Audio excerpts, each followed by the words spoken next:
y creo que en estos momentos él es chileno, estamos por Skype, está en Santiago. ¿Cómo te va, Felipe? Buen día.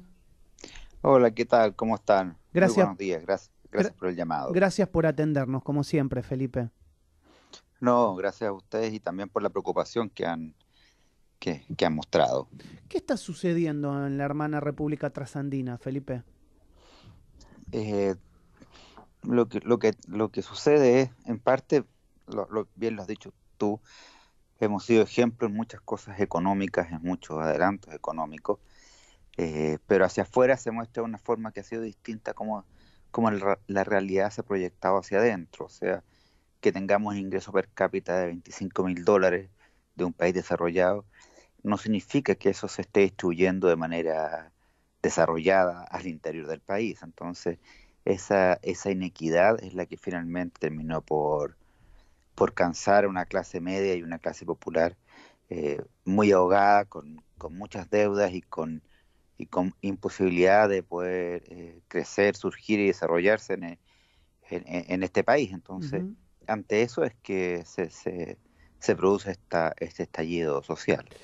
Es interesante analizar desde el punto de vista democrático, luego de la salida de la dictadura de Augusto Pinochet, tuvieron gobiernos denominados de centro izquierda o más de izquierda que de derecha, como fue el caso de Michelle Bachelet o también del Julio Lagos, perdón, de Lagos. Pero ¿por qué no se pudieron dar o llevar adelante transformaciones que beneficiaran a las clases medias o a las clases trabajadoras en Chile? Algunos hablan de la reforma constitucional que nunca llegó o que nunca se pudo hacer y que fue pétreamente impuesta por el gobierno de Pinochet. Sí, en gran medida yo me atrevería a compartir ese diagnóstico. Nosotros nos liberamos de la dictadura el año 88, el año 90 llegamos al primer gobierno democrático, pero tuvimos a Pinochet hasta el año 98 en el Parlamento también. Y él puso muchas condiciones en la Constitución del 80, como senadores designados que representaban las Fuerzas Armadas, por ejemplo, eh, que hacían imposible que reformas más estructurales, más de fondo, se pudiesen llevar a cabo. O sea, muchos de estos planteamientos que hoy día se exigen han sido bandera de lucha en distintos gobiernos, tanto de Eduardo Frei, Ricardo Lagos, Michelle Bachelet también, pero no se han podido llevar a implementar porque el Parlamento los terminaba frenando. Hay Ujú. una vinculación directa entre la derecha chilena y el mundo empresarial. Hoy día el mundo empresarial empieza a asumir el mea culpa y lo ha reconocido con bastante nobleza, pero de eso han pasado 25 años en que la represión económica a los sectores populares se sintió dañada. Entonces, por eso es que se llama hoy día a una nueva constitución que rompa con esto. Tenemos quórum muy altos para que una ley de este tipo se puedan aprobar. Entonces requiere que prácticamente todo el Parlamento esté de acuerdo para que una ley que mejore ciertas condiciones sea aprobada. No basta con tener mayoría simple en el Parlamento como la ha tenido la actual oposición, para que leyes que vayan en beneficios más profundos de la ciudadanía se puedan implementar. Y ahí hay un problema. Yo no creo que sea necesario hacer una nueva constitución, esa es mi opinión, pero sí hay que modificar todavía aquellos vestigios dictatoriales de la década del 80. Felipe, buen día, Juan Les, que te saluda, ¿cómo estás? Hola, ¿qué tal? Mucho gusto. Digamos, de acá desde Argentina nos fuimos informando como con analistas políticos en tu caso y en las redes sociales. A mí lo que me gustaría también que pase en Argentina y pasó con los jugadores de fútbol de Chile, no solo de la liga chilena, sino también de jugadores como por ejemplo Gary Medel, que están en Europa y que digamos, hablaron de la situación y sentaron una posición.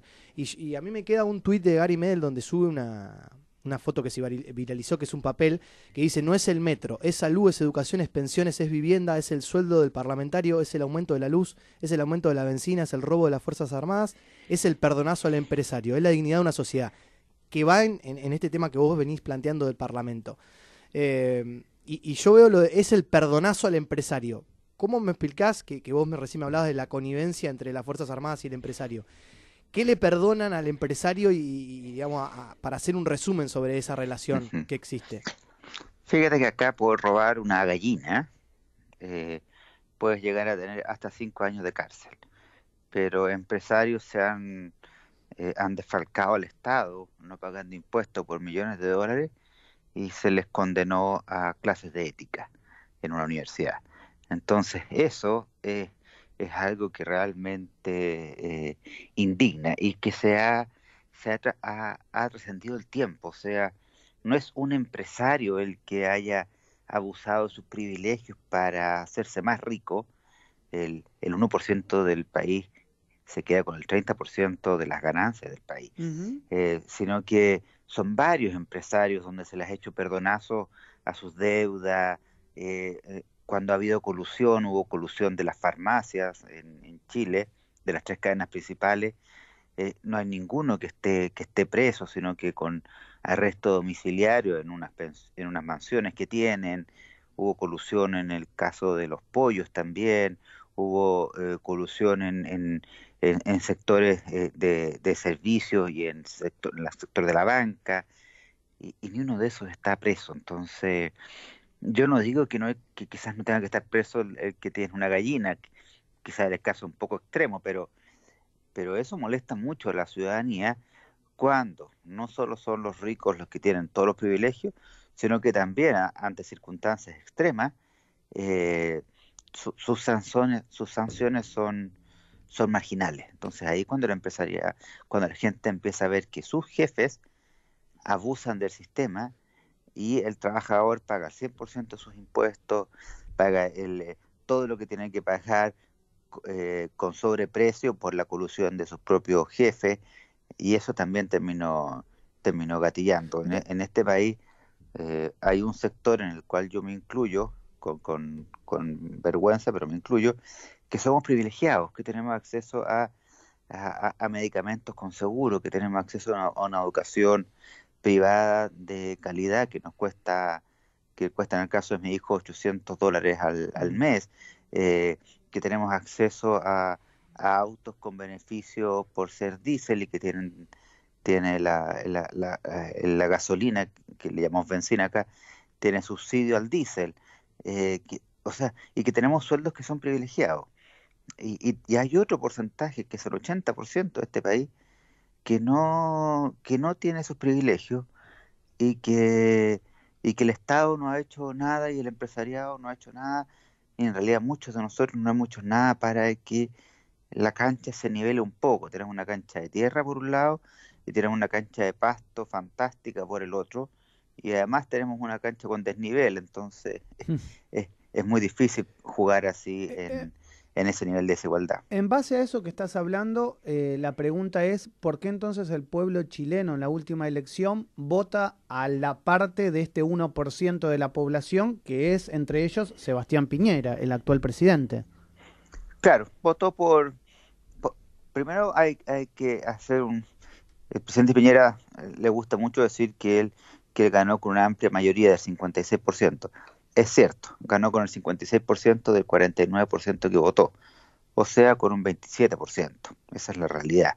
De todos los que pueden votar, como el voto es voluntario acá, solo un 27% votó por el presidente Piñera, un 23% votó por el otro candidato y un 51% no votó. Claro. Entonces no es que sea realmente arrasador su triunfo. Y después hubo una campaña del terror muy fuerte, de que Chile se iba a transformar en una Venezuela 2 si ganaba el candidato de oposición. Lo que era falso, pero que las redes sociales hoy día tienen un efecto bastante atractivo. Ahora, esto posiblemente no habría cambiado si Piñera gana o pierde. El Ujú. descontento trasciende gobiernos. Ujú. Pero claramente es más fácil generar diálogos cuando tienes un gobierno que es más afín al pueblo que uno que es más afín al sector de élite. Ujú. Se observan los mismos, cómo han ido cambiando los discursos, que son muy interesantes de analizar desde que empezó la crisis. partió con el presidente Piñera hablando de delincuentes, siguió hablando de una guerra interna, recién al quinto día asume la responsabilidad y dice que sí, que se han equivocado y que va a haber un cambio de gabinete. Pero se demoró 5 días en darse cuenta que el Chile que él conocía y que él planteaba en su propuesta de gobierno era distinto al Chile real. Entonces hay una desconexión muy, muy fuerte. Acá se habla mucho, los barrios más adinerados, vivimos en la periférica de Ujú. Santiago. La Reina, por Y ejemplo. claro, La Reina, Las Condes, Las Condes. Vitacura, Lo Exacto. Barnechea, y dicen que, y muchos dicen hasta con orgullo, que no bajamos de Américo Vespucio, Ujú. que no sé cómo que será en Argentina, pero en Buenos Aires, pero es como de cierta calle para abajo, no nos relacionamos. Sí, sí. Y, y Acá, el acá es 80-90%, parecido, de la avenida Santa Fe para el norte es la gente de dinero, de la avenida Santa Fe para el sur, en la ciudad de Buenos Aires se dice que vive la clase media. claro, exacto. Entonces, de manera jocosa, algunos dicen, no, yo no bajo de Santa Fe para el sur. Claro, exactamente. Entonces, querer una molestia. Ahora, lo muy interesante de esta marcha es que los barrios adinerados se sumaron a la marcha, ¿ah? Claro. Por un Chile que cambió, o sea, asumieron también lo que muchos que estamos en este privilegio hemos demandado, que es una nivelación de la cancha, un Chile más justo y más equitativo, y marcharon por Apoquindo, por barrios altos de Santiago, marcharon 4 o 5 días exigiendo un trato más justo. ¿Quiénes marcharon? En su mayoría jóvenes, que tienen una realidad que es distinta a la que uno, que es más viejo. Yo tengo 48, vengo de una generación Ujú. distinta. Ellos lo miran de una manera distinta. Y tienen compañeros que hoy día, gracias a Bachelet, el 60% de la gente tiene acceso a la universidad de manera gratuita, no es como en Argentina que todos tienen. Esto recién lleva 4 años, y se han dado cuenta y se han podido ir impregnando de que hay otro Chile, Sí, y que Chile no es Santiago también. Por exacto. eso O las sea, marchas son fuertísimas en regiones que no tienen metro, porque uno diría, el gatillante fue el alza del metro, sí, pero es simbólico, son, es una alza que al mes representa $1, o sea, Felipe, no es nada. cuando fue en Argentina una situación, no te digo que similar, pero también que hubo muertos y hubo un descontento generalizado que fue en la gran crisis que tuvimos en el año 2001, hubo un presidente que era Fernando de la Rúa con varios de sus ministros que tuvieron que responder frente a la justicia por muertos y también por órdenes que se habían dado que terminaron en represión. ¿Qué crees que va a pasar con el presidente Sebastián Piñera, que en definitiva está cargando varias vidas en su haber luego de la decisión que tomó? Sí, yo espero que no llegue a la situación de la Rúa. Muchos lo recordamos saliendo en helicóptero, si no me equivoco, con la Casa Rosada. Exacto, exacto. Una situación muy, muy, muy lamentable para cualquier presidente. Eh, yo creo que aquí no va a pasar, porque aquí la mayoría de la gente está porque el presidente continúe, no porque que se vaya, por un lado.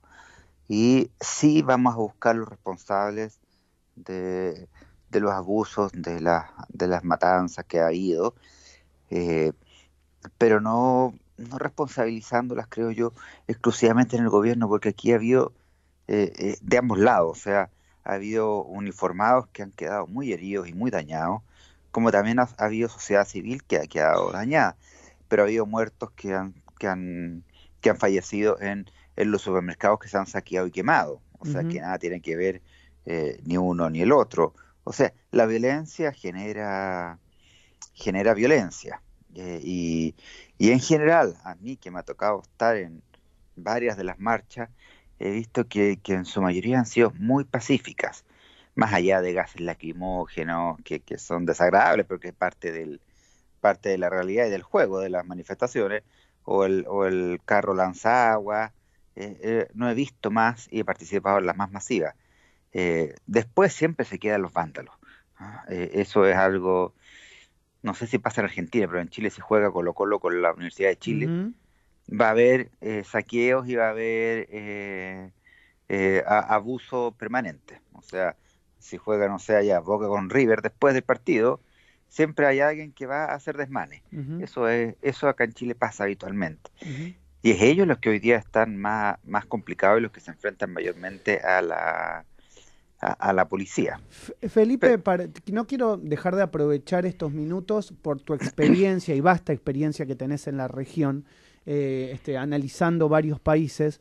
¿Qué crees que está pasando en Latinoamérica en relación a Bolsonaro gana en Brasil Piñera obviamente en Chile, pero por el otro lado, bueno, tenemos a Lenín Monero en Ecuador, pero por el otro lado acá hay un cambio de gobierno bastante fuerte, con un giro ideológico bastante marcado entre lo que era Mauricio Macri y ahora Alberto Fernández, un poco lo que está pasando en Bolivia con la continuidad de Evo Morales, Venezuela, se está dividiendo o se termina dividiendo la derecha con la izquierda. ¿Qué puede pasar? ¿Qué puede pasar con UNASUR?